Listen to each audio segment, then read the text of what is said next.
زمین سے 480 فیٹ اونچے 4500 سال پرانے اس پیرامڈ کے اندر ایسا کیا تھا جس کو صرف دیکھنے کے لیے ریسرچرز نے ایک روبوٹک کیمرہ پیرامڈ کے اندر بھیجا۔ ایک جگہ پر آ کر روبوٹک کیمرہ رک گیا کیونکہ اب اس کے سامنے پتھر کا ایک سلیب تھا۔ ریسرچرز کا ماننا تھا کہ اس سلیب کے پیچھے ضرور کوئی ایسا راز چھپا ہے جو پچھلے 4500 سالوں سے دفن ہے۔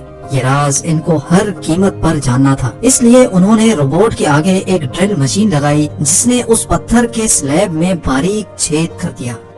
اب اس چھید کے اندر ایک کیمرہ بھیجا گیا جس نے سلیب کے اس پار ایک ایسا منظر دیکھا جو پچھلے 4500 سالوں سے کسی نے بھی نہیں دیکھا تھا۔ زیم ٹی وی کی ویڈیوز میں ایک بار پھر سے خوش آمدید۔ ناظرین، مصر یعنی ایجپٹ میں ٹوٹل 138 اونچے ترین پیرامڈز موجود ہیں جنہوں نے پچھلے ہزاروں سالوں سے درجنوں ارتھکویکس اور کئی خطرناک طوفان کا سامنا کیا، لیکن مجال ہے ان میں سے کوئی ایک بھی ادھر سے ادھر ہوا ہو۔ ان میں سے سب سے اونچا اور بڑا pyramid the great pyramid of Giza کہلاتا ہے اور اس پیرامڈ کی بیس کا ایریا 13 ایکڑز ہے، یعنی اس پیرامڈ کے اندر حیرت انگیز طور پہ ایک دو نہیں بلکہ پوری 9 فٹ بال فیلڈز آرام سے فٹ آ سکتی ہیں۔ ایک ایسٹیمیٹ کے حساب سے اس پیرامڈ میں ٹوٹل 23 لاکھ بڑے بڑے پتھروں کا استعمال ہوا، جن میں سے کئی پتھروں کا وزن 50 ٹن بھی تھا۔ اگر اس کے ٹوٹل وزن کا اندازہ لگایا جائے تو اس پیرامڈ کا وزن 60 لاکھ ٹن ہے، جو 12 برج خلیفہ کے وزن کے برابر بنتا ہے۔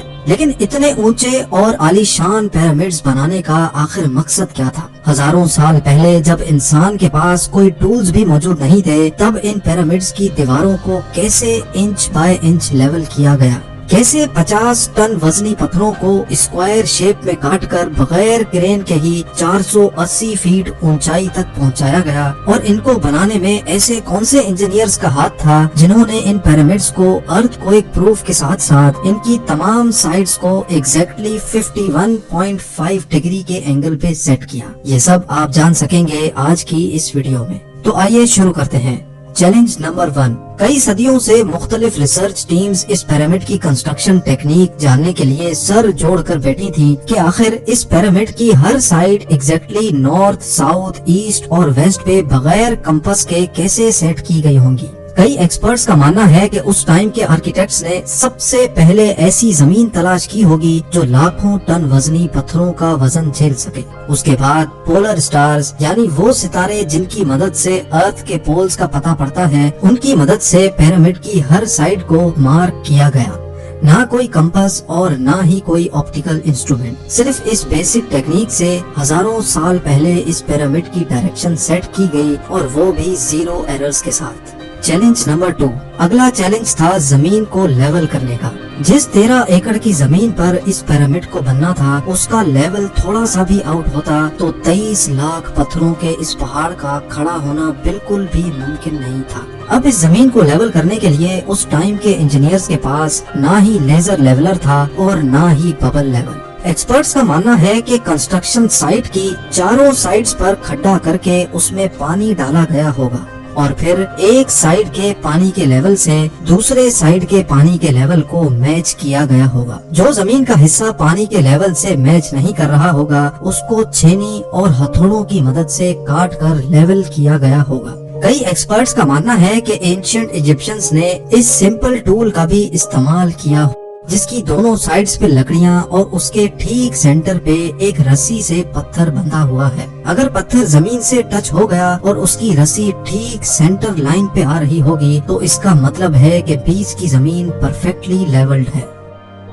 Challenge number 3۔ اب پیرامڈ کنسٹرکشن سائٹ پہ ڈائریکشنز بھی سیٹ تھی، مارکنگز بھی ہو چکی تھی اور زمین کا لیول بھی سیٹ تھا۔ اب باری تھی کنسٹرکشن اسٹارٹ کرنے کی، جس کے لیے لاکھوں ٹن وزنی اور بڑے پتھر ریکوائرڈ تھے۔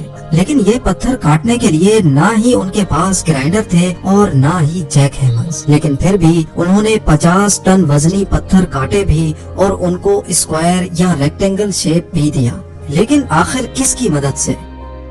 جی ہاں، یہی وہ صرف ایک ٹول تھا جس کی مدد سے پتھروں کو کاٹا گیا۔ ایکسپرٹس کا ماننا ہے کہ پیرامڈ کی کنسٹرکشن پہ استعمال ہونے والی چھینی صرف کاپر سے ہی نہیں بنی تھی، کیونکہ ان کو بھی یہ بات معلوم تھی کہ کاپر نرم ہوتا ہے اور پتھر نہیں کاٹ سکتا۔ اس لیے اس میں ایک کیمیکل آرسینک بھی شامل کیا گیا تھا۔ کاپر اور آرسینک سے بنائی جانے والی یہ چینی لکڑیوں کے ہتھوڑوں سے پتھروں پر ٹھوکی جاتی تھی اور کئی گھنٹوں کی محنت کے بعد بڑے بڑے پتھر شیپ میں لائے جاتے تھے۔ Challenge number 4۔ اب چونکہ یہ خاص قسم کا پتھر جس کو آج لائم اسٹون کہا جاتا ہے، اس کی کٹائی پیرامڈ کنسٹرکشن سائٹ گیزا سے 250 کلومیٹر دور ٹورا کے شہر میں ہو رہی تھی۔ اب مسئلہ تھا یہ پتھر گیزا تک ٹرانسپورٹ کرنے کا۔ ہر ایک پتھر 50 ٹن یعنی 50,000 kg کے برابر تھا، جو تقریباً 3 پیسنجر بس کے وزن کے برابر بنتا ہے، اور ایسے 23 لاکھ پتھر صرف ایک پیرامڈ میں استعمال ہونا تھے۔ اتنا زیادہ وزن ٹرانسپورٹ کرنے کے لیے نہ ہی اس دور میں کوئی جانور کام آ سکتا تھا اور نہ ہی ان کے پاس ٹرکس موجود تھے۔ حتیٰ کہ اگر آج کل کے جدید دور میں بھی یہ کام کرنا پڑے تو ٹرانسپورٹ کمپنیز کو اچھا خاصا ٹف ٹائم آئے گا۔ حیرت انگیز طور پہ یہ کام ورکرز اور کشتیوں کی مدد سے کیا گیا۔ جی ہاں، ٹورا اور گیزا کے درمیان موجود ریور کا فائدہ اٹھایا گیا اور بڑی بڑی کشتیوں میں پتھر لاد کر پیرامڈ سائٹ پر پہنچائے گئے۔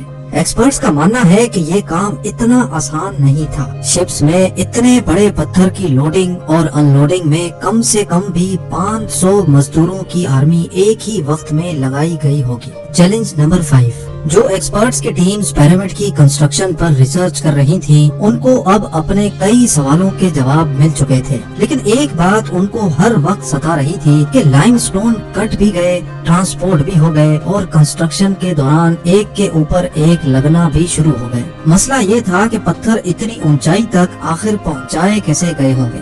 کئی ایکسپرٹس کا ماننا ہے کہ پیرامڈ کی کنسٹرکشن سے پہلے ہی یہ پلان کر لیا گیا تھا۔ یا تو یہ اسپائرل ٹریک کے ذریعے اوپر گئے ہوں گے یا پھر زگ زیگ طریقے سے، لیکن یہ بات تو طے ہے کہ 50,000 kg کے پتھر اوپر مزدوروں کی آرمی کی مدد سے ہی کھینچ کر گئے ہوں گے۔ Challenge number 6۔ بات صرف لاکھوں مزدوروں چھینی ہتھوڑے سے لائم اسٹون کاٹنے اور اتنے بڑے پتھروں کو ٹرانسپورٹ کرنے کی ہی نہیں تھی۔ اس پیرامڈ کے اندر کمپارٹمنٹس، ان کے اندر جانے کا راستہ اور کئی چھوٹی چھوٹی سرنگیں بھی بنائی گئی تھی۔ باقی سب چیزیں تو ٹھیک تھی، لیکن ایک چیز ایکسپرٹس کو حیران کر گئی اور وہ یہ تھی کہ اندر کے کمپارٹمنٹس میں جو پتھر استعمال ہوا تھا وہ لائم اسٹون نہیں بلکہ گرینائٹ تھا۔ جی ہاں، گرینائٹ ایک ایسا پتھر ہے جو ڈائمنڈ کے بعد دنیا کا سب سے سخت ترین اسٹون مانا جاتا ہے۔ آج کل کے ماڈرن دور میں بھی گرینائٹ بڑے بڑے گرائنڈرز کی مدد کے سوا کاٹا ہی نہیں جا سکتا۔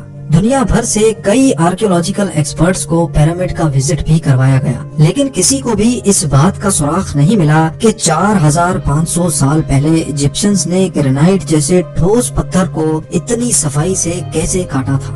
آخرکار کئی سالوں کے بعد ایکسپرٹس نے اس مسٹری کو بھی سالو کر دیا۔ ایجپشنز نے گرینائٹ کو اتنی صفائی سے ایک ایسے آرے سے کاٹا تھا جس کے دانت ہی نہیں تھے۔ جی ہاں، بغیر دانتوں والے اس آرے کے دونوں سائڈوں پر وزن ڈال کر اس کو گرینائٹ پر چلایا جاتا تھا اور بیچ میں بجری ڈالی جاتی تھی۔ ایکسپرٹس کا ماننا ہے کہ اس طریقے سے اتنے بڑے پتھر کو کاٹنے میں 4 مہینوں کا وقت لگ جاتا تھا۔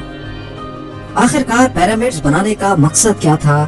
ان پیرامڈز کو بنانے میں کتنے مزدور ایک ہی وقت میں کام کرتے تھے؟ اور روبوٹک کیمرہ نے جب پیرامڈ کے اندر پتھر کے سلیب میں سوراخ کیا تو اس کے اندر وہ کون سا منظر دیکھا گیا جو پچھلے 4500 سالوں سے کسی نے بھی نہیں دیکھا تھا؟ یہ سب اور اس سے بھی زیادہ آپ جان سکیں گے اس ویڈیو کے پارٹ 2 میں۔ آپ لوگوں کے پیار بھرے